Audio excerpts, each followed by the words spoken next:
Hello everyone, welcome back to Ajith movie మోడీస్ YouTube channel. నేను ఈ వీడియోలో లేటెస్ట్గా మలయాళంలో రిలీజ్ అయిన హర్ అనే మూవీని ఎక్స్ప్లెయిన్ చేయబోతున్నాను. ఈ మూవీ ఆంథాలజీ మూవీ. 5 స్టోరీస్ ఉంటాయి. చివరి స్టోరీలో మొత్తం అన్నిటికీ లింక్ ఉంటుంది. బయటేమో ఎక్కువ వర్షం పడుతుంది, ఇంకో పక్క చలి. ఇంకా ఏం చేయాలో తెలియక నేనైతే మూవీ స్టార్ట్ చేశాను. మూవీలో చాలా ఇంట్రెస్టింగ్ ఎలిమెంట్స్ తో పాటు క్యూట్ మూమెంట్స్ తో పాటు మంచి మెసేజ్ ఉంటుంది. ముఖ్యంగా ఉమెన్స్ కి చాలా బాగా కనెక్ట్ అవుతుంది. నన్ను అడిగితే ఈ మూవీని ప్రతి ఒక్కరు చూడాల్సిన మూవీగా రికమెండ్ చేస్తాను. ఇంకా ఏ మాత్రం లేట్ చేయకుండా ఈ 5 కథల్ని వినేద్దామా. ఇంకో సాడ్ థింగ్ ఏంటంటే చాలా మంది మన వీడియోస్ చూసేస్తున్నారు కానీ సబ్స్క్రైబ్ చేసుకోవట్లా. ప్లీజ్ ట్రై టు సబ్స్క్రైబ్ అండి. నాకు కూడా కొంచెం మోటివేషన్ గా ఉంటుంది. 2025 కూడా వచ్చేస్తుంది. మూవీ ఓపెన్ అవగానే హర్ అనే టైటిల్ కార్డ్ పడుతుంది. ఆ తర్వాత క్యాస్ట్ అండ్ క్రూ టైటిల్స్ వేసేటప్పుడు ఆడవాళ్ళు ఎలాంటి ఇబ్బందులు ఫేస్ చేస్తున్నారు ప్రెసెంట్ సొసైటీలో, వాళ్ళ ఇంపార్టెన్స్ సొసైటీకి ఎంత ఉంది, వాళ్ళని మనం ఎలా చూసుకోవాలి, ఇదంతా చూపిస్తారు. ఈ పోర్షన్ కూడా చాలా క్యూట్ గా అనిపిస్తుంది. ఇదిగో ఇప్పుడు మీరు చూసే చీమలు ఒక దాని వెనకాల ఒకటి డిసిప్లిన్ గా వెళ్తూనే ఉన్నాయి. ఇదిగో ఈ ఇంట్లోనే మన హీరోయిన్ ఆమె ఉంటుంది. ఆమె చాలా మంచి అమ్మాయి. తను ఇప్పుడు జాబ్ ట్రై చేస్తుంది. ఇంకా అప్పుడప్పుడు పిల్లలకి ట్యూషన్ కూడా చెప్పిస్తుందండి. నెక్స్ట్ డే ఇంటర్వ్యూకి వెళ్ళాలని త్వరగా పడుకొని అర్లీ మార్నింగ్ లేచి మంచిగా పేపర్ చదివి తన డ్రెస్ ని ఐరన్ చేసుకుంటుంది. అప్పుడే తన బాయ్ ఫ్రెండ్ ఫోన్ చేసి తన బాయ్ ఫ్రెండ్ తో మాట్లాడుతుంటే ఇంకో పక్క ఐరన్ చేయడానికి పెట్టిన తన డ్రెస్ లోపల ఒక చీమ చేరుకుంటుంది. ఆ తర్వాత తను చీర కట్టుకుని మంచిగా రెడీ ఇంటర్వ్యూకి వెళ్తూ ఉంటే తన రెజ్యూమ్ పట్టుకుని దారి మధ్యలో చెత్త ఊడ్చే ఆమె, ఏంటమ్మా ఎక్కడికి వెళ్తున్నావు, ఇంత మంచిగా రెడీ అయ్యి, హో ఇంటర్వ్యూకి వెళ్తున్నావా, సరే సరే త్వరగా జాబ్ తెచ్చుకొని పెళ్లి చేసుకోమ్మా, ఎన్నాళ్ళని ఇలా ఖాళీగా ఉంటావు, త్వరగా జాబ్ తెచ్చేసుకో, పెళ్లి చేసుకో. ఒంటరిగా ఉండడం ఈ రోజుల్లో అమ్మాయిలకి అంత మంచిది కాదు, సొసైటీ చెడిపోయింది. నువ్వు అలా ఒంటరిగా ఇంట్లో ఉంటే ఒక్కొక్కరు ఒక్కో పర్స్పెక్టివ్ లో నేను చూస్తుంటారమ్మా, త్వరగా పెళ్లి చేసేసుకో తల్లి అని తనతో చెప్తుంది. ఆ తర్వాత తను చెప్పిన దానికల్లా సరే అమ్మా చేసుకుంటానని స్మైల్ ఇచ్చి బస్ కోసం బస్ వచ్చే ప్లేస్కి వెళ్తుంది. ఎంతసేపు వెయిట్ చేసినప్పటికీ పాపం మన ఆమెకి బస్ రాదు. ఇంకొంచెం సమయంలో బస్ రాబోతుంది. ఆమె కొంచెం అన్కంఫర్టబుల్ గా ఫీల్ అవుతుంది. తన చుట్టుపక్కల ఉన్న వాళ్ళందరూ ఆమెనే చూస్తుంటారు. బస్ వచ్చి బస్ ఎక్కుతుంటే కూడా తన పక్కనున్న ఇంకొక అతను అర్జెంట్ గా బస్ ఎక్కుతుంటే సడన్ గా ఆమెకి మళ్ళీ ఏదో అనిపిస్తుంది. వెంటనే బస్ ఎక్కకుండా ఒక ప్లేస్ లోకి వెళ్ళి తన చీరలో ఏదైనా ఉందా అని చూస్తుంది. బట్ పబ్లిక్ ప్లేస్ కావడంతో సరిగ్గా చూడలేకపోతుంది. ఇంకా ఆటో రావడంతో వేరే ఆప్షన్ లేక ఆటోలో ఎక్కుతుంది. ఆటో డ్రైవర్ ఆమెను చూసి అద్దం ఆమె వైపు తిప్పి ఆమెను చూస్తూ ఉంటాడు. వీడేంటి ఇలా చూస్తున్నాడు, ఎప్పుడు అమ్మాయిలను చూడలేదా అని అనుకుంటుంది మనసులో. పైకి అతన్ని ఏం అనలేక సడన్ గా పాప మన ఆమెకి మళ్ళీ అన్కంఫర్టబుల్ గా అనిపించి తన చీర లోపల ఏదో ఉందని వాష్రూమ్ లోకి వెళ్ళాలని పబ్లిక్ టాయిలెట్ దగ్గరికి వెళ్తే లోపల నుంచి ఒక అతను ఆమెని అలా చూసుకుంటూ వెళ్తాడు. ఇలాంటి టాయిలెట్ మనం యూజ్ చేయాలని కొంచెం చుట్టుపక్కల ఉన్న థింగ్స్ అంతా చూస్తే ఒక ఇల్లు కనిపిస్తుంది. ఆ ఇంటి దగ్గరికి వెళ్ళి నేను ఇంటర్వ్యూకి వెళ్తున్నాను, వాష్రూమ్ యూజ్ చేసుకోవాలి, కొంచెం అర్జెంట్ అంటే అక్కడ ఉన్న అతను విచిత్రంగా చూస్తాడు ఆమెని. ఆ తర్వాత ఇంట్లో అమ్మాయిని అడిగితే, ఏమండి నేను కొంచెం వాష్రూమ్ యూజ్ చేసుకోవచ్చా మీ ఇంట్లో అని అంటే,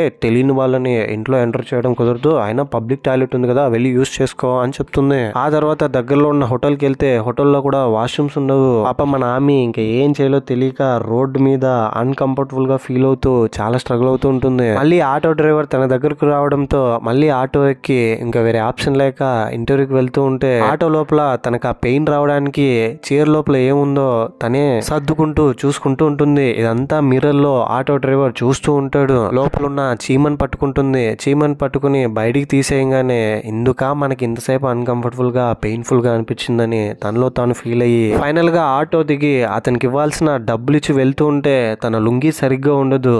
అంటే మీ మగాళ్ళు ఎలా అయినా ఉండొచ్చు, మేము కొంచెం సర్దుకుంటుంటే మీరు గుడ్లు గుబలో చూస్తుంటారు, మీకో న్యాయం మాకో న్యాయం అని తన మనసులోనే అనుకొని ఆటో డ్రైవర్ ని అలా చూస్తూ ఉంటుంది.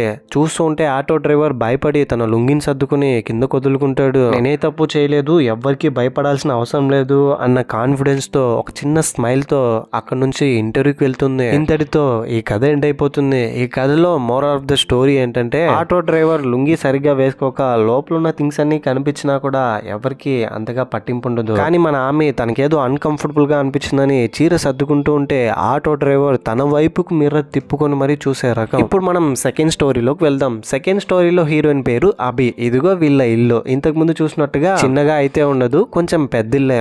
అభి కూడా మంచిగా డబ్బున్న ఫ్యామిలీకి చెందిన అమ్మాయి. అభి కాలేజ్ చదువుతూ ఉంటుంది. కాలేజ్ లో ఒక అతన్ని ప్రేమించుంటుంది. ఇప్పుడు ఇంట్లో వాళ్ళు వీళ్ళ లవ్ ని యాక్సెప్ట్ చేసి వీళ్ళిద్దరికి పెళ్లి చేయాలని నిర్ణయించుకుంటారు. కానీ మన అభి మాత్రం ఇప్పుడు ఆ పెళ్లి చేసుకోవాలా వద్దా అని ఆలోచిస్తూ ఉంటుంది. ఎందుకంటే అభి తన బాయ్ ఫ్రెండ్ తో ఎప్పుడైతే లవ్ యాక్సెప్ట్ చేసి ఉంటుందో అప్పటి నుంచే తన బాయ్ ఫ్రెండ్ అతను చెప్పిందే వేదం అన్నట్టుగా నేను చెప్పిందే ఇక మీదట నువ్వు వినాలి, నువ్వు ఏం చేసినా నాతో చెప్పి చేయాలని రూల్ అనేలాగా పెట్టింటాడు. అప్పటి నుంచే అభి కొంచెం అతనితో అన్కంఫర్టబుల్ గా ఉంటుంది. ఏం చేసినా ఈడ్ పర్మిషన్ తీసుకోవడం ఏంటని. ఆ తర్వాత అభి బాయ్ ఫ్రెండ్ ఒకరోజు అభితో ఏం చెప్తాడంటే నేను 3 years బయట దేశం వెళ్ళి చదువుకుంటాను, తర్వాత అక్కడే ఒక జాబ్ లో సెటిల్ అయ్యి నిన్ను వచ్చి పెళ్లి చేసుకుని నిన్ను తీసుకెళ్తాను అని చెప్పింటాడు ఎమోషనల్ అవుతూ. కానీ పాపం మన అభికి మాత్రం అమెరికాకు వెళ్ళడం అసలు ఇష్టం ఉండదు. అమ్మా నాన్నలతో కలిసి ఇక్కడే తన బాయ్ ఫ్రెండ్ తో కలిసి ఉండాలనుకుంటుంది. అభి బాయ్ ఫ్రెండ్ 3 years అమెరికాకు వెళ్ళి అక్కడ స్టడీస్ కంప్లీట్ చేసుకుని ఇప్పుడు అభి దగ్గరికి వస్తాడు. అభి ఈ 3 years లో తన బాయ్ ఫ్రెండ్ ని చూసిండదు. ఇప్పుడు సడన్ గా అతను చూసి అతనికి ఒక జాబ్ ఉండడంతో చాలా హ్యాపీగా ఫీల్ అవుతుంది. ఆ తర్వాత తన బాయ్ ఫ్రెండ్ అభితో నువ్వు నన్ను నిజంగానే ప్రేమిస్తున్నావు కదా, నాకు ఒక కోరిక ఉంది, అదేంటంటే పెళ్లికి ముందే మనం ఇద్దరం ఫిజికల్ గా కలవాలి. మనం ఎందుకు అలా ఫిజికల్ గా కలవకూడదు, మన ఇంట్లో ఎలాగో మన పెళ్లికి ఓకే చెప్పేశారుగా, ఒకసారి కలుద్దామని అభిని ఫోర్స్ చేసి ఒప్పించి వెడ్డింగ్ ప్రీ షూట్ అని చెప్పి మనం అక్కడికి వెళ్ళిపోదాం, అక్కడ మనం ఇద్దరం ఒకటిగా ఉందామని తనని ఎలాగోలాగా ఏదో ఒకటి చెప్పి తన బాయ్ ఫ్రెండ్ అభిని అక్కడ తీసుకెళ్లి ఇద్దరు ఫైనల్ గా కలిసి ఉంటారు. అభి ఫిజికల్ గా తన బాయ్ ఫ్రెండ్ తో ఒకటైన తర్వాత ఆలోచనలో పడుతుంది అతన్ని పెళ్లి చేసుకోవాలో వద్దా అని. కొంచెం సాడ్ గా దాని గురించి ఆలోచిస్తూ ఇంట్లో పడుకుంటే వాళ్ళ అమ్మ నాన్న వచ్చి ఎందుకమ్మా అలా అన్నావు అని అంటే నాకు ఈ పెళ్లి ఇష్టం లేదు, నేను అతన్ని పెళ్లి చేసుకోను అని చెప్పేస్తుంది. ఏంటి పెళ్లి చేసుకోవా, ప్రేమించే కదా పెళ్లి చేసుకోవడానికి సిద్ధమయ్యావు, ఇప్పుడు సడన్ గా ఎందుకు ఇలా మాట్లాడుతున్నావు అంటే అమ్మా నేను వాడితో కలిసి ఉన్నాను, మాకిద్దరికి అస్సలు సెట్ అవ్వదు, నాకు సెక్సువల్ సాటిస్ఫాక్షన్ లేదు అని చెప్పేస్తుంది నిర్మోహమాటంగా. పెళ్లి వద్దనడానికి అభి చెప్పిన సమాధానం ఒక్కరికి కూడా కన్విన్సింగ్ గా అనిపించదు. అభిని అందరూ బ్లేమ్ చేస్తారు, ఒక అమ్మాయి అయింది ఇలా ఎలా మాట్లాడగలుగుతావు నువ్వు అని. యాక్చువల్ గా ఆ రోజు వీళ్ళిద్దరు ఫిజికల్ గా కలిసినప్పుడు ఏమైంటుందంటే కేవలం తన బాయ్ ఫ్రెండ్ తనతో 4 minutes మాత్రమే కలిసి ఉంటాడు అండ్ తన ఫీలింగ్స్ కి కొంచెం కూడా రెస్పెక్ట్ ఇచ్చిండు. ఇదంతా కన్సిడర్ చేసే ఇప్పుడు ఈ నిర్ణయం తీసుకుంటుంది. ఇప్పుడు మనకి ఎండ్ లో అభి తీసుకున్న నిర్ణయం రైటా రాంగ్ అని మనకే క్వశ్చన్ వదిలేసి ఈ స్టోరీని ఎండ్ చేస్తారు. ఇంతటితో సెకండ్ స్టోరీ కూడా ఎండ్ అవుతుంది. థర్డ్ స్టోరీ ఓపెన్ అవగానే ఈ స్టోరీలో మనకి ఒక ఇద్దరు వయసు అయిపోయిన జంటను చూపిస్తారు. 60 years అయిపోయి ఉంటుంది వీళ్ళకి. ఇప్పుడు మీరు స్క్రీన్ మీద చూస్తున్నారు కదా వయసు అయిపోయిన పెద్ద ఈయనే మన మూవీలో హీరో. ఆయన భార్య పేరు శాంత. అతనికి ఏం కావాలన్నా శాంత అని అడిగేవాడు. శాంత కాఫీ అయిందా, టైం ఎంత, ఏం చేస్తున్నావు, ఇంకా టిఫిన్ చేయలేదా, త్వరగా తీసుకురా అని ప్రతిదీ శాంతతో క్లోజ్ గా మాట్లాడేవాడు. శాంత ఈవినింగ్ బయటికి వెళ్దామా, రేపు మార్నింగ్ ఏం టిఫిన్ చేద్దాం, రేపు నైట్ కి మన ప్లాన్స్ ఏంటి, మన పిల్లలు ఫోన్ చేస్తారా, ఫోన్ చేస్తే ఏం చెప్పారు, నాతో ఏదైనా చెప్పాలా అని ప్రతిదీ శాంతని విసిగిస్తూ ఉంటాడండి అడిగి అడిగి. తర్వాత శాంత అలాగే తన భర్త వీళ్ళిద్దరు కలిసి ఒక మొబైల్ షాప్ కి వెళ్ళి కొత్త మొబైల్ తీసుకుంటారు. ఫోన్ తో పాటు అలెక్సాని ఇస్తారు అతనికి గిఫ్ట్ గా. ఈ అలెక్సా మీతో మాట్లాడుతుందండి, చాలా క్రేజీగా ఉంటుంది, ఒకసారి ట్రై చేయండి అని ఫోన్ షాప్ వాళ్ళు ఇచ్చి పంపిస్తే ఇంటికి వెళ్ళిన తర్వాత పెద్ద అయిన అలెక్సాతో అలెక్సా టైం ఎంత అని అలెక్సాని అడిగితే 7:30 అయింది అని చెప్తుంది. అంతేకాకుండా అలెక్సా ఏదైనా ఓల్డ్ సాంగ్ పాడంటే పాట పాడుతుంది. అతను ఏం చెప్తే అలెక్సా చేస్తుంది అనమాట. తన భార్యని మెల్లగా క్వశ్చన్స్ అడగడం మానేస్తాడు. టైం ఎంత, టిఫిన్ అయిందా, పాట పాడు, ఇదంతా అడిగితే అలెక్సానే ఆన్సర్ ఇవ్వడంతో తన భార్యతో సరిగ్గా మాట్లాడు.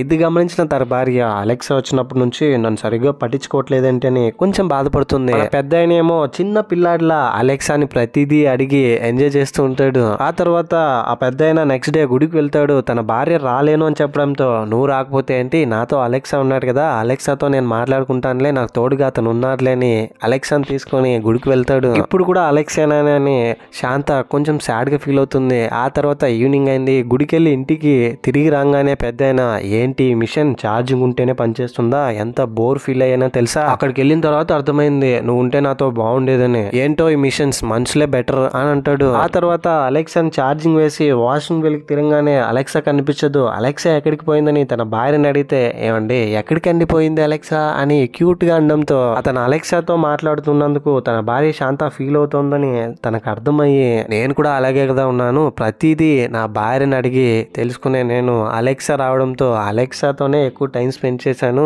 పాపం తను ఫీల్ అయినట్టుందని మళ్ళీ తన భార్య శాంత దగ్గరికి వెళ్ళి తనని బుజ్జగిస్తాడనమాట. ఆ తర్వాత అలెక్సాని పక్కన పెట్టేస్తాడు. తర్వాత నెక్స్ట్ డే నుంచి పెద్దయినా ఏమే టైం ఎంత, ఇంకా టిఫిన్ కాలేదా, ఏదైనా పాట పాడని తన భార్యనే అడుగుతాడు. ఆ తర్వాత ఇద్దరు కలిసి ఒక రెస్టారెంట్కి వెళ్తారు. రెస్టారెంట్ లో ఎవరో ఒక అమ్మాయి స్పీడ్ గా వచ్చి రెస్టారెంట్ ఓనర్ దగ్గర బైక్ కీ తీసుకెళ్తుంది కంగారుగా. ఇదంతా చూసి ఏంటామే అంత కంగారు పడుతుంది అని అనుకుంటారు. హ్యూమన్ ఎమోషన్స్ ఈ ఫోన్ అండ్ ఎలక్ట్రానిక్ వస్తువులు వచ్చిన తర్వాత మెల్లమెల్లగా తగ్గుతూ వస్తుంది వాళ్ళ మధ్య బాండింగ్ కూడా అని. ఈ కథని ఎలక్ట్రానిక్ వస్తువుల కన్నా మనుషులకే ఎక్కువ ప్రిఫరెన్స్ ఇవ్వండి అనేలాగే ఎండ్ చేస్తారు. ఇప్పుడు మనం చూడబోతున్నాం ఇందులో చివరి కథ.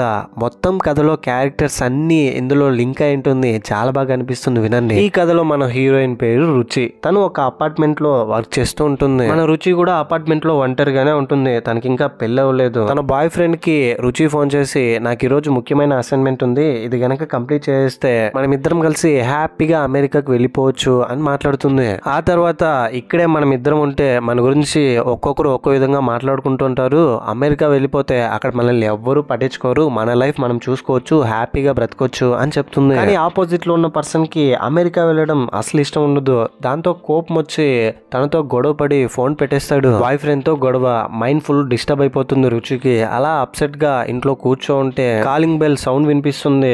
ఎవరా అని చూస్తే రుచి వాళ్ళ తమ్ముడు. ఏంటక్క ఇంకా ఎన్ని రోజులని ఇలా పెళ్లి చేసుకున్నా ఉంటావు, నన్ను నా ఫ్రెండ్స్ నా రిలేటివ్స్ మొత్తం అందరూ అడుగుతున్నారు మీ అక్క ఇంకా పెళ్లి చేయలేదేంట్రా అని, త్వరగా పెళ్లి చేసేసుకోక్క అని అంటాడు. ఏంట్రా ఇంట్లో ఉంటే ఇదే గొడవ అని ఇక్కడ దూరంగా ఒంటరిగా నా బ్రతికేదో నేను ప్రశాంతంగా బ్రతుకుతుంటే ఇక్కడికి కూడా వచ్చి పెళ్లి గోలేంట్రా అని తన తమ్ముడిని తిట్టి మీ అమ్మా నాన్న చూసిన సంబంధాన్ని చేసుకొని పోరా అని చెప్పేస్తుంది. ఆ తర్వాత తన తమ్ముడు అక్కడ నుంచి వెళ్ళిపోయిన తర్వాత నెక్స్ట్ డే మార్నింగ్ లేచి టైం అయిపోయిందని స్పీడ్ గా రెడీ అయ్యి ఆఫీస్ కి వెళ్తూ ఉంటే ఇల్లు కూడా పాపం సరిగ్గా క్లీన్ చేసుకునేదు. కంగారుగా అక్కడ నుంచి కిందకు వస్తూ ఉంటే లిఫ్ట్ లో పని మనిషి కనిపిస్తుంది. ఏంటమ్మా ఇంత లేటా, పని కోసమే కదా మిమ్మల్ని పెట్టుకున్నాను, అయినా మీరు కావాలని లేటుగా వచ్చేటట్టుగా ఉంది, ఇంకెప్పుడు ఇలా చేయకండి తన మీద కోపడి ఇంకొంచెం ముందుకు వస్తే వయసు అయిన వాళ్ళు ఒక ఇద్దరు కనిపిస్తారు. వాళ్ళిద్దరూ రుచితో మేమిద్దరం కలిసి ఊరికి వెళ్తున్నాము, నీకేం అభ్యంతరం లేకపోతే మమ్మల్ని కొంచెం రైల్వే స్టేషన్ లో డ్రాప్ చేసి వచ్చేయమ్మా అని అంటారు. దాంతో రుచి కోప్పడి ఏంటంకో అసలే నేను లేట్ అయ్యి కంగారుగా ఆఫీస్కి వెళ్తుంటే